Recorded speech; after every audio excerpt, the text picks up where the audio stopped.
Welcome to Nexatunes Insights, the podcast for independent artists and labels who want to stay one step ahead in today's music business. I'm Chris, and as always, I'm joined by a charming co-host. Together, we dive into the trends, challenges, and real stories shaping the industry today. You know what's wild? While everyone's obsessing over Spotify's latest algorithm changes, Apple Music has quietly built this incredible ecosystem that pays artists up to 3 times more per stream. And they've done it without a single free account. That's fascinating. I had no idea the payout difference was that dramatic. What exactly makes their model so different? Well, it all comes down to their core philosophy. Unlike other platforms chasing viral moments, Apple Music has built this ecosystem focused on intentional listening and quality. They're paying between $0.007 to $0.01 per stream, which is remarkable when you consider they have over 110 million subscribers.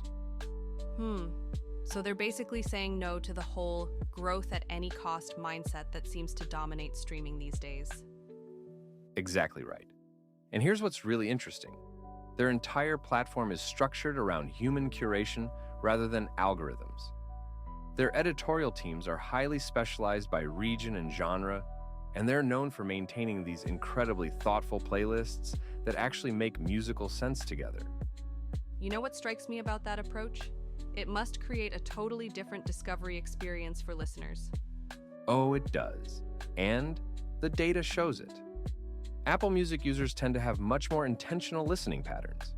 Instead of letting an algorithm run on autoplay, people are actively choosing what to listen to next. And with their integration across iOS, CarPlay, and Apple Watch, they're building these really stable listening habits. That's such a different approach from the constant feed of recommendations we see elsewhere. And here's another thing that sets them apart. They've completely rejected these manipulative promotional tools that other platforms use. No discovery mode, no stream thresholds, no discounted royalties for playlist placement. They're basically saying, let the music speak for itself. Though I imagine it might be harder for independent artists to get noticed without those promotional tools. Well, that's where their preferred distributor program comes in. Instead of letting anyone pitch directly to playlists, they work through trusted partners who understand their quality standards. And when you do get placement, it's based purely on musical merit, not how much you're willing to spend on promotion.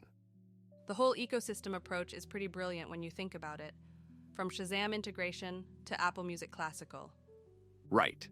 And speaking of Apple Music Classical, that's such a perfect example of their commitment to serving niche audiences properly. They're not just dumping everything into one algorithmic soup. They're creating specialized experiences for different types of music. That level of attention to audio quality must be especially important for certain genres. Absolutely crucial. Their lossless and high-res audio offerings are game changers for classical, jazz, and instrumental music. And with their analytics tools, artists can actually see how this higher quality audio affects listener engagement. So looking ahead, what does this mean for independent artists trying to build sustainable careers? Well, here's the thing. While you might not get those huge viral spikes you see on other platforms, Apple Music offers something potentially more valuable: stability. With their higher payouts and engaged listener base, you can actually build a decent income stream with a smaller but dedicated following. That's really encouraging for artists focused on long-term career building rather than chasing trends. And that's exactly why Apple Music deserves more attention in 2025. They've proven you can run a successful streaming platform while still respecting artists and paying them fairly. It might not generate the same headlines as viral hits, but it's creating something much more valuable: a sustainable future for independent music. Sounds like the tortoise might actually win this race. You know what? That's the perfect analogy. While others are sprinting from trend to trend, Apple Music is steadily building something that could actually reshape how we value and consume music in the digital age. And for artists who care about building lasting careers, that's incredibly powerful. That's it for today's episode of Nexatunes Insights. Thanks for joining us. If you enjoyed this conversation, don't forget to subscribe and share it with your friends in the industry. You can find more insights, articles, and resources on blog.nexatunes.com. Until next time, stay creative, stay independent.